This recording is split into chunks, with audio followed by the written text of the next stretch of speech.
4 महीने पहले की बात है, 14 मार्च 2024।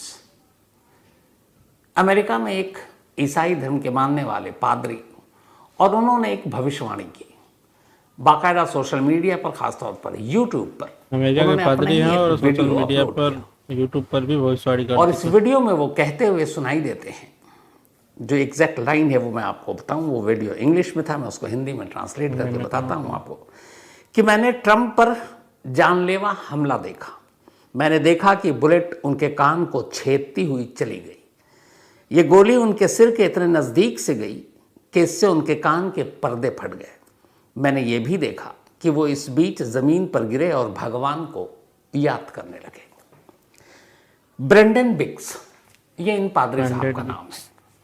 14 मार्च 2024 का ये वीडियो सोशल मीडिया पर है इसी और मार्च का अचानक ही कल है, से 14 पिछले मार्च का 24 ही। घंटे से ये वीडियो वायरल हो गया। 4 महीने पुराना वीडियो अब खासतौर पर अमेरिका में लोग इस वीडियो को ढूंढ ढूंढ कर देख रहे हैं, क्योंकि एक भविष्यवाणी ऐसे सच साबित हो सकती है। 14 मार्च को एक शख्स कहता है कि अमेरिका के एक्स प्रेसिडेंट डोनाल्ड ट्रंप के ऊपर गोली होगी, जानलेवा हमला होगा।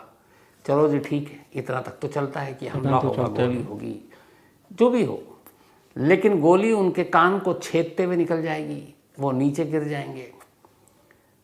अब इत्तेफाक से 4 महीने बाद इस भविष्यवाणी के, और इत्तेफाक से वो दिन 14 मार्च 2024 और फिर आती है तारीख 14 जुलाई 2024, यानी संडे, यानी कल। और अचानक शाम के 6 बजे अमेरिकी टाइम के हिसाब से डोनाल्ड ट्रंप पर एक गोली चलती है और वो गोली उनके कान को छेदते हुए निकल जाती है। कोई कैसे ऐसी भविष्यवाणी कर सकता है? हमले तक तो समझ में आता है, लेकिन गोली कहाँ लगेगी, लगेगी नहीं लगेगी, और कान को छेदते हुए निकल जाएगी, इतनी सटीक भविष्यवाणी कैसे? लेकिन तभी तो ये वीडियो वायरल है। अब ये तो 4 महीने पहले का ही ये भविष्यवाणी था। और इसी भविष्यवाणी की आखिर में वो एक लाइन और कहते हैं। वो लाइन इस कहानी के आखिर में सुनाऊंगा। शिकारपुरी मुझे याद दिला देंगे अगर मैं भूल गया तो वो लाइन, पर अभी नहीं सुनाऊंगा। आखिर में वो एक लाइन। अब आते हैं इनकी भविष्यवाणी, तो आपने सुन ली। अब हुआ क्या था और क्यों हुआ, इसके पीछे की असली कहानी क्या है? तो डोनाल्ड ट्रंप, और इसी साल आप सबको पता है अमेरिका में क्राइम तक फैमिली के बहुत मेंबर हैं। मुझे अभी अमेरिका जाने पर इस बात का एहसास भी हुआ। बहुत सारे नए दोस्त बने, बहुत सारे नए परिवार बने। तो उसी अमेरिका में इसी साल शायद नवंबर में अमेरिकी प्रेसिडेंट का इलेक्शन है। अमेरिका में जो प्रेसिडेंट का टेन्योर होता, कार्यकाल, वो होता है 4 साल का, हम सभी जानते हैं। और एक बड़ी अच्छी चीज़ वहाँ की जो मुझे लगती है कि एक कैंडिडेट या एक प्रेसिडेंट मैक्सिमम 8 साल से ज़्यादा ऑफिस में या वाइट हाउस में नहीं रह सकता। ये बड़ी अच्छी चीज़ है। 8 साल तक ही आप प्रेसिडेंट रहेंगे, क्योंकि उसके बाद फिर आप जोड़ तोड़, गंदी राजनीति, ये सब नहीं चलेगा। मुझे लगता है ये सिस्टम, ये व्यवस्था अच्छी है। तो खैर, अमेरिका में इसी साल प्रेसिडेंट का चुनाव होना है। अभी मौजूदा प्रेसिडेंट जो है वो जो बाइडेन है, वो, और जो चुनाव होगा और जो उनको टक्कर देंगे वो हैं रिपब्लिकन पार्टी के डोनाल्ड ट्रंप कैंडिडेट।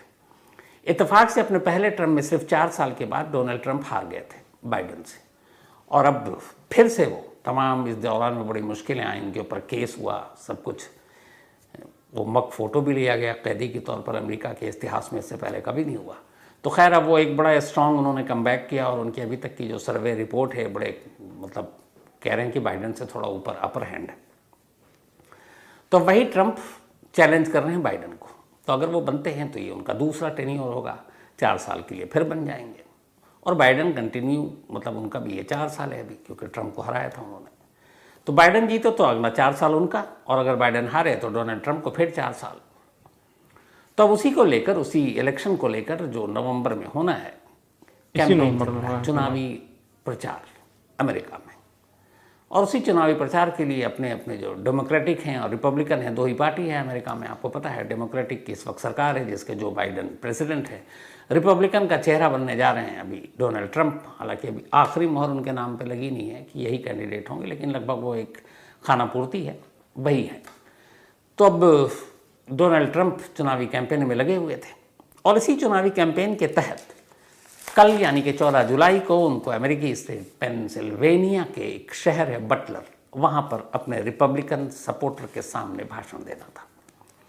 ये वहाँ पहुँचते हैं, जिस जगह पर बटलर शहर में ये कैंपेन या भाषण उनका रखा गया था, चुनावी रैली, उस जगह की अगर आप तस्वीरें देखें तो वो जो पूरा ग्राउंड है वो किसी एम्पी थिएटर जैसा लगता है। खाली है एकदम, कुछ स्टेज वैसे बने हुए हैं और आसपास में कुछ नहीं है दूर दूर तक। अगर आप तस्वीरों में देखें, उस मंच के पीछे एक शायद कोई वेयर हाउस है, कोई गोडाउन जैसी जगह। उस मंच के लेफ्ट में अगर देखें तो वहाँ पे एक छोटा सा कोई गोदाम टाइप की है, और अगर राइट में आप देखेंगे तो दूरी पर कुछ फैक्ट्री है, कारखाने हैं। तो ट्रंप साहब मंच पर हैं, सामने उनके समर्थक हैं और उसके बाद उनकी अपनी secret service, FBI, local police, इन सब की सुरक्षा घेरा है और वो भाषण देते हैं। अच्छा, कमाल की बात यह कि डोनाल्ड ट्रंप जब भी भाषण देते हैं तो आजकल दुनिया के हर नेता यही करते हैं, टेलीप्रॉम्प्टर का इस्तेमाल करते हैं। टेलीप्रॉम्प्टर का मतलब, वो टेलीप्रॉम्प्टर बहुत सारे अगर लोग आप नहीं जानते, वो चीज़ें जो सामने होती जिसपे सब लिखा होता है लेकिन दिखाई नहीं देती किसी को, ऐसा लगता है कि आप सामने वाले को देख के बात कर रहे हैं। तो जनरली 2 टेलीप्रॉम्प्टर होता है, एक राइट एक लेफ्ट। तो एक लाइन इधर से पढ़ ली, एक लाइन इधर से पढ़ ली। मैं देख आपकी तरफ रहा हूँ, सिर्फ नज़रें घुमा रहा हूँ, ऐसा लग रहा है कि मैं पब्लिक से को देख कर बात कर रहा हूँ, लेकिन नहीं, मैं पब्लिक को नहीं देख रहा हूँ, मैं उस टेलीप्रॉम्प्टर को देख रहा हूँ। लेकिन मेरा आई लुक वैसा है कि ऐसा लग रहा है कि मैं सामने देख रहा हूँ पब्लिक को। तो वो टेलीप्रॉम्प्टर है जिस पर लिख कर लोग पढ़ते हैं। हमारे यहाँ न्यूज़ एंकर भी टेलीप्रॉम्प्टर पर पढ़ते हैं। मुझे टेलीप्रॉम्प्टर से बड़ी एलर्जी है, तो इसलिए मैं बिना टेलीप्रॉम्प्टर के पढ़ देता हूँ। तो खैर, डोनाल्ड ट्रंप को आदत थी कि वो टेलीप्रॉम्प्टर पर पढ़ते थे। लेकिन अब कल इत्तेफाक कहें या क्या कहें, बहुत सारे भी सवाल उठेंगे इसमें। वो वहाँ आते हैं और सीधे अपने समर्थकों से कहते हैं कि मैं आज जो भी करूँगा आपसे सीधे बात करूँगा, नो टेलीप्रॉम्प्टर। और इतना कहते हैं और कुछ शब्द कहते हैं, अचानक गोलियों की आवाज़ सुनाई देती है, एक एक करके पहले 3 गन शॉट। और इसी दौरान में तस्वीर में दिखता है कि ट्रंप अपना एक हाथ कान की तरफ उठाते हैं और उसके बाद कान की तरफ उठाते हैं और फिर जब वो अपनी हथेली की तरफ देखते हैं तो हाथ में खून, उसके बाद वो नीचे झुक जाते हैं। तब तक जो आसपास उनके खड़े हुए थे सीक्रेट सर्विस के लोग, वो उनके ऊपर उनको कवर दे देते हैं। एक एक करके 3 गन शॉट हुआ और जब वो नीचे बैठते हैं तो फिर गन शॉट की आवाज़ आती है और इस बार 5 राउंड गोलियाँ चलती हैं। तो कुल 8 राउंड गोलियाँ चली। उसके बाद तस्वीर दिखती है डोनाल्ड ट्रंप के कान से, उनके चेहरे पे, उनके कपड़ों पे खून। फ़ौरन उनको पूरी सिक्योरिटी के साथ उनके सीक्रेट सर्विस के लोग उठाकर वहाँ से उनको गाड़ी में ले जाते हैं और उसके बाद उन्हें हॉस्पिटल ले जाते हैं। अब उनके पीछे में इधर बाकी के सीक्रेट सर्विस और वो लोग, चूँकि गन शॉट चला और जो उनका पोजीशन था जहाँ खड़े हुए थे उससे साफ था कि उनके राइट ईयर में दाहिने कान पे गोली लगी थी। अब उनका सपोज जैसे मैं बैठा हूँ ऐसे ही है। तो अब दाहिने कान पे गोली चली तो एक तो पहला था कि वो खड़े हुए थे, तो गोली मतलब हाइट से चली है, नीचे से नहीं आई। नीचे से चलती तो फिर इसका मतलब। तो इधर सामने पब्लिक है, इधर एक वेयर हाउस है और पीछे भी वेयर हाउस है।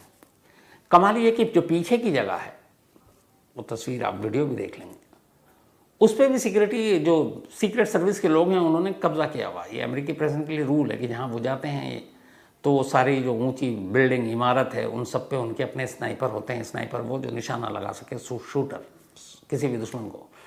जो लेफ्ट में है वहाँ पे भी सीक्रेट सर्विस के लोग थे। लेकिन हैरत अंगेज तौर पर जो राइट में फैक्ट्री थी, उस ऊंचाई पे है, वो बहुत ऊंचाई नहीं लेकिन ऊंचाई है, वहाँ पे सीक्रेट सर्विस का कोई बंदा नहीं। और जिस जगह पे ये मंच जहाँ पे ट्रंप खड़े थे, वहाँ से उस फैक्ट्री की दूरी 137 मीटर, 137 मीटर। 137 मीटर की दूरी अच्छी खासी होती है। जो गोली चलती है आमतौर पे नज़दीक से चलती है। अब 137 मीटर से दूर से गोली चली, कान पे जिस तरीके से लगी, सीक्रेट सर्विस को अंदाज़ा हो गया कि गोली चलाने का डायरेक्शन क्या है। सीक्रेट सर्विस के लोग उधर भागे, वहाँ गए। फिर थोड़ी देर के बाद कुछ और गोलियों के चलने की आवाज़ सुनाई दी। फिर ऐलान किया गया कि जिस शूटर ने डोनाल्ड ट्रंप पर गोली चलाई थी वो मारा गया। एक ही था, अकेला था और उसे मार दिया गया। उसके बाद ये भी कि इतनी दूरी से गोली कैसे चलाई, तो पता चला उसके पास से एक राइफल बरामद हुई और उस राइफल से उसने गोली चलाई थी। अब यहाँ तक तो बात ठीक थी कि भैया गोली चलाई, अकेला था। लेकिन सवाल ये था कि उस कारखाने पर, उसकी छत पर सीक्रेट सर्विस के लोग क्यों नहीं थे? और वो असॉल्ट राइफल 15 था जिससे गोली चलाई गई थी। असॉल्ट राइफल की खासियत ये थी कि एक बार में वो 400 से 600 मीटर की दूरी तक निशाना ले सकती है, एक बार में एक से ज़्यादा फायर कर सकती है। तो असॉल्ट राइफल दूरी से निशाना साधने के प्री लिए प्लानिंग बेहतरीन करके हथियार है। तो उससे सेलेक्ट चलाया करके गया तो ही उसके आया पास था से सब बरामद कुछ हुआ करके। Assault rifle A15। अब ये गोली और निशाना चूका कैसे? तो जो एक्सपर्ट उनका कहना है कि अगर असॉल्ट राइफल की जगह उसने कोई भी एक नॉर्मल एक स्नाइपर गन होता है उसका इस्तेमाल किया होता तो शायद निशाना नहीं चूकता। उसकी वजह यह है कि जो असॉल्ट राइफल उसके अंदर बहुत सारे बुलेट्स एक साथ मैगजीन में होते हैं, एक साथ कई राउंड गोली चलाता है, तो उसकी वजह से गोलियां ज़्यादा अंदर होती हैं, तो स्टेबिलिटी नहीं होती, एक जगह स्थिर नहीं होता। अगर कोई निशाना ले रहा है दूर से तो सारा, अपने फिल्मों में कहीं देखा होगा, तो वो बिल्कुल उस वक्त हवा का डायरेक्शन भी कुछ गड़बड़ कर देता है। जबकि जो स्नाइपर उनके पास वो हथियार है राइफल, उसमें एक बार में एक ही गोली चलती है लेकिन वो बिल्कुल सटीक निशाना मारती है। तो ये लकी थे ट्रंप जो उस वक्त असॉल्ट राइफल का इस्तेमाल किया, स्टेबिलिटी थी नहीं इसलिए शायद चूका, पहली चीज़। दूसरा, अगर उस दिन टेलीप्रॉम्प्टर जो डोनाल्ड ट्रंप साहब ने कहा कि मैं यूज़ नहीं करूँगा, ये क्यों था सवाल के घेरे में? क्योंकि अगर टेलीप्रॉम्प्टर वो यूज़ करते तो फिर ये होता कि उनकी नज़रें और उनका गर्दन जो होता वो सामने की तरफ होता, क्योंकि सिर्फ ऐसे और ऐसे होता है। तो चारों तरफ, मतलब तीन तरफ इधर उधर घूम घूम कर वो नहीं देखते, वो पढ़ते तो सिर्फ ऐसे और ऐसे, क्योंकि शीशा यहीं पे होता टेलीप्रॉम्प्टर। अब टेलीप्रॉम्प्टर नहीं था और सामने तीन कतार में उनके समर्थक बैठे हुए थे, तो उनको देखने के लिए पहले ऐसे जाना था, फिर ऐसे और फिर ऐसे, और इसी चीज़ ने शायद जान भी बचा ली। क्योंकि जो शूटर था उसको ये पता नहीं था कि टेलीप्रॉम्प्टर है नहीं, उसने गोली चलाई। अब टेलीप्रॉम्प्टर होता तो सर का मूवमेंट ज़्यादा नहीं होता, टेलीप्रॉम्प्टर था नहीं तो इसलिए उनको मूवमेंट ज़्यादा था। उसने जब बस्ट मारा तो इत्तेफाक से उस वीडियो में आप देखेंगे उससे जस्ट सेकंड के 100वें हिस्से से पहले उनके सर का मूवमेंट हुआ, और उस मूवमेंट की वजह से वो कान में गोली लगी। इंच से भी कम इधर उधर होता तो वो गोली सर में भी लग सकती थी, चेहरे पे भी लग सकती थी, गर्दन में भी लग सकती थी। तो अब इस हमले के पीछे की असली वजह क्या है, क्या राज है, क्या साजिश है, ये तो जांच के बाद पता चलेगा। तो खैर, अब इसके बाद तफ्तीश हुई तो भाई वो कौन है शूटर, तो पता चला कि शूटर जो है वो अकेला था, और अब तक जो पता चला कि इसके पीछे कोई साजिश नहीं थी। अब इस शूटर के नाम के बारे में जानकारी है कि 20 साल का एक लड़का है, 2 साल पहले इसने हाई स्कूल में ग्रेजुएट किया है, और इसका नाम है थॉमस मैथ्यू क्रूक्स। और ऐसे बड़े नेता को भी, अमेरिका के इतने बड़े नेता को शूट किया था। और ये जिस राइफल से इसने गोली चलाई वो इसके फादर की है, जिन्होंने 6 महीने पहले खरीदी थी। पढ़ने लिखने में बेहद होशियार, लेकिन स्कूल में लोग इसका मजाक उड़ाते थे इसके ड्रेस की वजह से। कई बार ये हंटिंग ड्रेस पहनकर भी स्कूल पहुंच जाता था, लेकिन होशियार था पढ़ने लिखने में। हिस्ट्री में काफ़ी इसका इंटरेस्ट था, और ये अमेरिकन हिस्ट्री के बारे में काफ़ी मतलब दिलचस्पी रखता था। टीचर्स भी इसको पसंद करते थे। और सबसे बड़ी बात यह कि डोनाल्ड ट्रंप जिस पार्टी को रिप्रेजेंट कर रहे हैं, रिपब्लिकन पार्टी, उसका ये रजिस्टर्ड वोटर है, रजिस्टर्ड वोटर यानी सपोर्टर भी। तो फिर एक रिपब्लिकन पार्टी का सपोर्टर रिपब्लिकन पार्टी के ही प्रेसिडेंट कैंडिडेट को गोली क्यों मारेगा? अब ये सवाल उठ रहा है। अब इसमें यह भी सवाल उठ रहा है कि जिस वक्त शूट आउट हुआ उसके बाद सीक्रेट सर्विस के लोग गए उस फैक्ट्री की तरफ जहां ये था, और उसके बाद कुछ देर गोली चली और फिर आवाज़ आई और ये शूटर मारा गया। अब ये था कि अकेला है, इसके पीछे कोई साजिश नहीं, अभी तक कुछ नहीं निकला। तो इस शूटर को सीक्रेट सर्विस के लोग चाहते तो जिंदा भी पकड़ सकते थे, और अगर पकड़ लेते अकेला ही था तो बहुत सारी साजिश का खुलासा हो जाता। क्योंकि अकेला था, उसको घेर लेते, उसके आप मैगजीन खाली करवा लेते इधर उधर फॉल्स शूट कराकर, लेकिन इतनी जल्दी उसको मार के गिरा दिया तो फिर तो सच्चाई अब आएगी नहीं। अब यहाँ पे जो सच्चाई की हम बात कर रहे हैं, क्या सच्चाई हो सकती है? भाई एक आया, वो रिपब्लिकन का सपोर्टर भी है, गोली भी चलाई, गोली नसीब अच्छा है बच गए, ऊपर वाले ने बचा लिया, और वो खुद मारा गया, तो अब सच्चाई हमेशा के लिए दफन। लेकिन इतनी आसानी से सच्चाई तो दफन होती नहीं है। अब अमेरिका में और ख़ासतौर पर सोशल मीडिया में एक वो हो गया, दोनों तरफ से इल्ज़ामों का दौर शुरू। रिपब्लिकन का इल्ज़ाम है कि ये सब बाइडेन प्रशासन ने करवाया है, वो दुश्मन है ट्रंप की, और बाइडेन प्रशासन और बाकी जो दूसरी लॉबी वो कह रही है कि इलेक्शन में एक हमदर्दी पाने के लिए खुद ट्रंप ने खुद पर ये हमला करवा दिया। अब इसमें सच्चाई क्या हो सकती है? सच्चाई तो जांच के बाद पता चलेगी, लेकिन पॉइंट्स रख सकते हैं, तर्क पे बात कर सकते हैं, ये है कि नहीं है। तो चलिए तर्क पे शुरू करते हैं। पहली चीज़, अगर एक सेकंड को मान लेते हैं कि डोनाल्ड ट्रंप ने ये खुद पर खुद से हमला कराया, पहले इसको ले लेते हैं इलेक्शन में फ़ायदा के लिए, हो सकता करवा सकते हैं, लेकिन वो नहीं करवा सकते, इसका तर्क देता हूँ। कैसे? तो अमेरिका में जितने भी एक्स प्रेसिडेंट हैं, और बहुत सारे हैं, सिर्फ ट्रंप ही नहीं, ट्रंप एक्स प्रेसिडेंट हैं, इसके अलावा बिल क्लिंटन हैं, अभी ओबामा हैं, बुश हैं, और भी कई लोग हैं जो जिंदा हैं। तो इन सब की भी सिक्योरिटी अब भी होती है, और अमेरिकन एक्स प्रेसिडेंट की सिक्योरिटी पे बाकायदा काफ़ी अच्छा खासा खर्चा भी होता है। जैसे डोनाल्ड ट्रंप है, इनको सीक्रेट सर्विस पूरी सुरक्षा मुहैया कराती है। सीक्रेट सर्विस के अलावा FBI की भी सुरक्षा होती है। फिर जिस जगह पे ये ट्रैवल करते हैं वहाँ की लोकल पुलिस, जैसे जिस स्टेट में है, वो भी सुरक्षा देती है कवर। अराउंड 75 सिक्योरिटी पर्सनल के ये सुरक्षा घेरे में होते हैं, 75 सुरक्षा अधिकारियों के। फिर जब इनका कारवां निकलता है, काफिला निकलता है, तो वो अलग स्पेशल फोर्स होती है जो इनको कवर दी जाती है। अब ये जो सीक्रेट सर्विस है जो सुरक्षा दे रही है डोनाल्ड ट्रंप को as a ex president of America, ये आती है एक फेडरल एजेंसी के अंडर में, और वो फेडरल एजेंसी जो है अमेरिकन गवर्नमेंट के अंडर में, यानी कि सीधे इस वक्त जो बाइडेन के अंडर में। तो सीक्रेट सर्विस रिपोर्ट कर रही है इनडायरेक्टली, अगर देखें तो जो बाइडेन एडमिनिस्ट्रेशन को, ट्रंप को नहीं। अब अगर ट्रंप ने खुद ये साजिश रची है, तो फिर पूरी सीक्रेट सर्विस अंधेरे में, पूरी FBI अंधेरे में, लोकल पुलिस, यहाँ ये हुआ जो आपका पेंसिल्वेनिया में, यहाँ की भी लोकल अथॉरिटी पुलिस, सब अंधेरे में, और सब कुछ छुपा कर उन्होंने ये साजिश रच दी, हजम नहीं होती। पहला पॉइंट। दूसरा, चलिए खुद पे हमला करवाया, 137 मीटर दूर एक शूटर बैठा हुआ है असॉल्ट राइफल लेकर, और शूटिंग को लेकर आपने देखा होगा उसमें बड़ी बारीक सी हवा का रुख क्या है, आपकी सांस कितनी तेज़ चल रही है, धड़कन, इन सारी चीज़ों का असर तब होता है जब आप बहुत दूर का कोई निशाना ले रहे हैं। आप सामने से, नज़दीक से, क्लोज रेंज से तो बड़ा ठीक है, दूर में, और अगर ये साजिश है कि खुद पे हमला करा के वाहवाही लूटनी है, तो ये तो फिर जिगर की बात होगी कि 137 मीटर दूर बैठा हुआ एक शूटर है और उसको ये है कि भैया कान में ही गोली मारनी है, ये कोई रिस्क नहीं ले सकता। यूं ज़रा सा खेल हुआ दाएं बाएं, गोली कहीं और लगी, गए आप। तो चुनाव जीतने के लिए अपनी पूरी जान और जिंदगी कोई दाव पे लगा दे, ये भी गले में नहीं उतरता। दूसरा पॉइंट।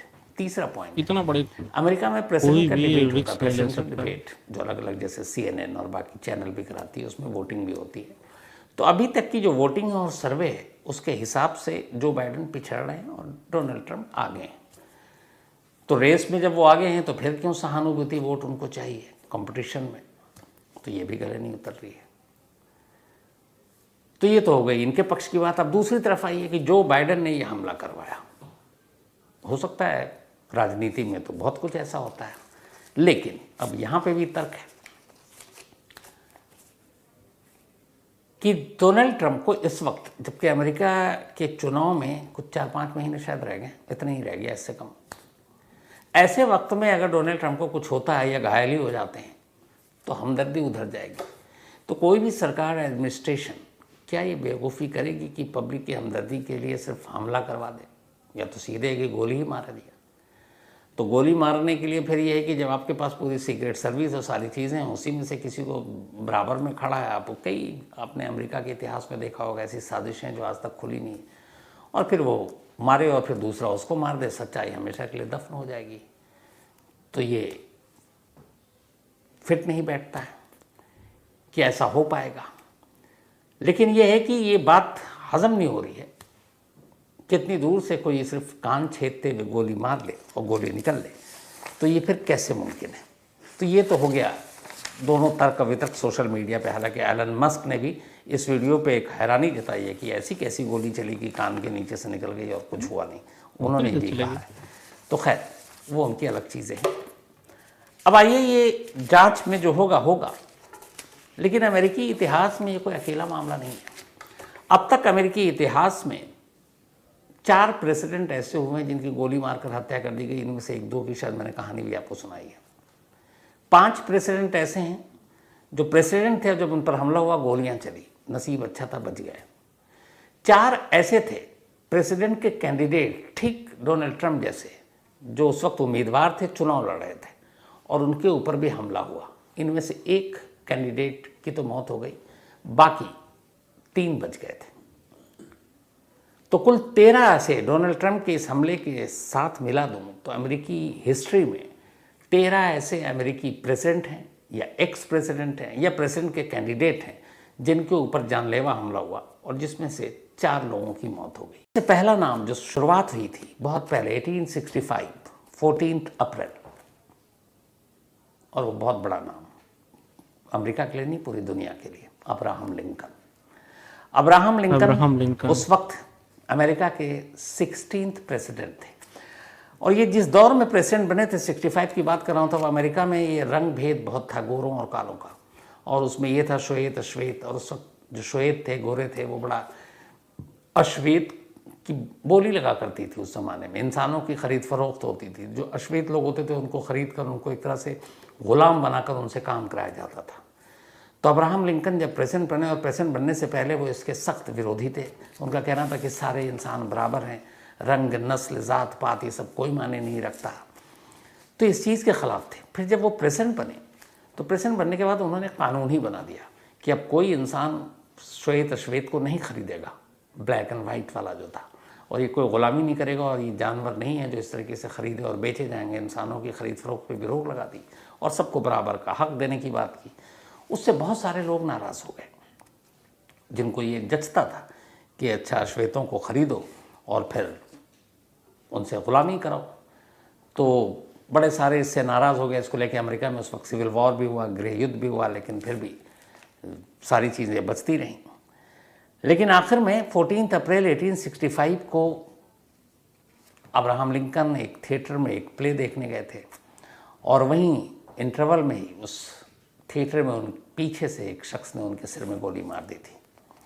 और ये गोली जो मारने की वजह थी वो यही थी, काले और गोरों के बीच के फ़र्क को मिटाना चाहते थे लिंकन, और इस गुलाम की प्रथा के ख़िलाफ़ थे। तो इसीलिए एक ऐसे शख्स ने जो इस प्रथा के सपोर्ट में था, उसने उनको गोली मारी। और इस शख्स का नाम था जॉन वाइक्स बूथ, और इसी ने अब्राहम लिंकन को गोली मारी थी। और फिर ये अमेरिका के पहले प्रेसिडेंट थे लिंकन, जो इस तरह की गोलीबारी के शिकार हुए। इसके बाद 1865 में अब्राहम लिंकन थे। 1881 में सेकंड जो अमेरिका के 20th प्रेसिडेंट थे, जेम्स गारफील्ड, इनको गोली मारी गई थी वॉशिंगटन डीसी के वॉलमोर स्टेशन पर। ये एक स्टेशन के थ्रू एक स्कूल में जा रहे थे, इनके अपने बच्चों का कुछ वहाँ फंक्शन था, तो अपने बच्चों को इंट्रोड्यूस कराने के लिए जा रहे थे। तो उस वक्त इनकी गोली मारकर 19 सितंबर, मतलब जब इनको गोली लगी 2 जुलाई 1881 की बात है, और गोली लगने के बाद 19 सितंबर को इनकी मौत हो गई थी। ये बीच में अस्पताल में थे, गोली निकालने की इनकी कोशिश की गई लेकिन कामयाब नहीं हो पाए, और गारफील्ड की मौत हो गई। गारफील्ड की मौत की बड़ी अजीब वजह थी। एक शख्स था जिसने इनको, उसका नाम था गोइटो। गोइटो कुछ करना चाहता था, ज़िंदगी में कुछ कर नहीं पाया, तो उसने कहा पॉलिटिक्स में चलते हैं। पॉलिटिक्स में चलकर वो अपने कुछ नारे लिखता, और नारे लिखकर उसके पर्चे छपवाता, इधर उधर बांटता, सब कुछ करता। इत्तेफाक से कुछ उसके नारे पॉपुलर हो गए। जब जेम्स गारफील्ड इलेक्शन जीते और प्रेसिडेंट बने, तो उसको लगा, गोइटो को, कि ये उसके जो नारे वारे थे और उसके जो लिखा था उसने, ये उनकी वजह से पॉपुलर हुए और नेता बने। तो उसको ये था कि कम से कम मैंने इतना किया तो मुझे किसी देश का कहीं का एम्बेसडर ही बना दो। बट वो वैसे ही था, कुछ उसका रोल इतना था नहीं। तो जब उसे लगा कि उसकी कोई सुन नहीं रहा है, तो फिर उसने कहा कि इस आदमी की वजह से कोई सुन नहीं रहा, तो उसने सीधा कहा कि क्यों ना प्रेसिडेंट गारफील्ड को मार देते हैं, और आखिरकार उसने गोली मार दी थी। बाद में ये गोइटो पकड़ा गया था, और ठीक 1 साल के बाद 1882 में उसे फांसी पर लटका दिया गया था। तो ये सेकंड प्रेसिडेंट अमेरिका के थे जिनकी गोली मारकर हत्या की गई थी। इसके बाद 1901 का दौर आया। 6 सितंबर 1901 विलियम मैककिनले, ये अमेरिका के 25th प्रेसिडेंट थे विलियम मैककिनले, और इनको भी इनसे पहले 2 अमेरिकी प्रेसिडेंट को गोली मारी गई थी, ये तीसरे थे जिनको अमेरिका के बफेलो इलाके में एक इवेंट के दौरान गोली मारी गई थी। और इनको जब गोली मारी गई तो पेट में उस वक्त गोली धंस गई थी और काफ़ी दिन तक हॉस्पिटल में रहे, लेकिन उस गोली की वजह से इन्फेक्शन हो गया और 14 सितंबर को उनकी डेथ हो गई थी। इस बार जिसने गोली चलाई थी वो लियोन जोलगोज उसका नाम था। 1893 में इकोनॉमी क्राइसिस, आर्थिक मंदी आ गई थी और उसको लगता था कि इस आर्थिक मंदी के लिए नेता, जो भ्रष्ट नेता है, वो सब जिम्मेदार है और उसकी भी नौकरी चली गई। तो उस वक्त प्रेसिडेंट थे मैकिनले, उसे लगा कि ये आदमी सबसे ज़्यादा जिम्मेदार है मेरी नौकरी और इसके लिए। तो उसने कहा कि इसको गोली मार देते हैं और उसने फिर सिर फैले ने गोली मार दी। बाद में वो पकड़ा गया। 29 अक्टूबर 1901 को बिजली की कुर्सी पर बिठाकर उसे मौत दे दी गई। इसके बाद John F Kennedy, New York airport का नाम भी इसी नाम पर है। 22 नवंबर 1963 की बात है। डलास अमेरिका में एक जगह है, वहाँ कैनेडी एक बार और राष्ट्रपति बनने की तैयारी में जुटे हुए थे और चुनाव से पहले, ये वही वाली बात है जब ये कैंपेन थे, डोनाल्ड ट्रंप वाली कहानी थी, तो सब कुछ अपना कैंपेन चल रहा था। 21 नवंबर को टेक्सास पहुंचे जहां उन्हें कुछ प्रोग्राम में हिस्सा लेना था और इसके बाद वो सड़क के बीच से रैली कार में बैठे हुए गुजर रहे थे और तभी अचानक गोलियां चली और कैनेडी के गर्दन में एक गोली आकर लगी थी। उसके बाद कैनेडी की भी मौत हो गई और कैनेडी की इस मौत के बाद बहुत सारी इंक्वायरी हुई, कई लोग शक के घेरे में आए। लेकिन आज 1963 की ये बात है, लगभग 70 साल होने वाले होंगे। आज भी ये रहस्य है कि जॉन एफ कैनेडी को गोली किसने मारी थी। इसके पीछे बड़ी बड़ी पॉलिटिकल और बाकी साजिश, रशियन खुफिया एजेंसी KGF का भी नाम आया और भी 2-4 लोगों का नाम आया, लेकिन प्रूफ किसी का नहीं मिला। और जॉन एफ कैनेडी के कत्ल की साजिश की कहानी आज भी अधूरी है और ये पता नहीं चल सका कि इसके पीछे था कौन। तो ये थे वो 4 अमेरिकी राष्ट्रपति जिनका कत्ल हुआ। पर कहानी खत्म करूं उससे पहले मुझे शिकारपुरी ने याद दिला दिया। शुरू में मैंने आपसे कहा था कि जो ब्रेंडन बिक्स, जिन्होंने भविष्यवाणी की थी 14 मार्च को कि डोनाल्ड ट्रंप पर ऐसा हमला होगा, गोली कान छेदते हुए निकल जाएगी, आखिरी लाइन में उन्होंने एक और भविष्यवाणी की थी। वो आखिरी लाइन अब बताता हूँ। इन्होंने उस वीडियो में आखिरी लाइन में ये कहा, मैं दीपक को कहूँगा पूरा वीडियो अगर पता नहीं चल सकता है नहीं वैसे, लेकिन सोशल मीडिया पे आपको मिल जाएगा, सिर्फ आप ब्रेंडन बिक्स करके देखेंगे। तो इसमें उनकी आखिरी लाइन की जो भविष्यवाणी थी वो ये थी कि उन्होंने ट्रंप को राष्ट्रपति चुनाव जीतते हुए भी देखा। वो ये कि उन्होंने ट्रंप को चुनाव जीतते हुए भी देखा। तो अगर 14 मार्च की भविष्यवाणी 14 जुलाई को हूबहू वैसे ही होती है तो नवंबर के बाद चुनाव, तो क्या ब्रेंडन बिक्स की भविष्यवाणी सही होगी कि वही चुनाव जीतेंगे, यानी बाइडेन हारेंगे और अगले प्रेसिडेंट फिर वापस डोनाल्ड ट्रंप बनेंगे। दिलचस्प होगा ये देखना जब चुनावी नतीजा आएगा। हालांकि अब तक के जितने सर्वे हैं, मैंने आपको शुरू में बताया, उसमें बाइडेन पीछे चल रहे हैं। क्या पता ये भविष्यवाणी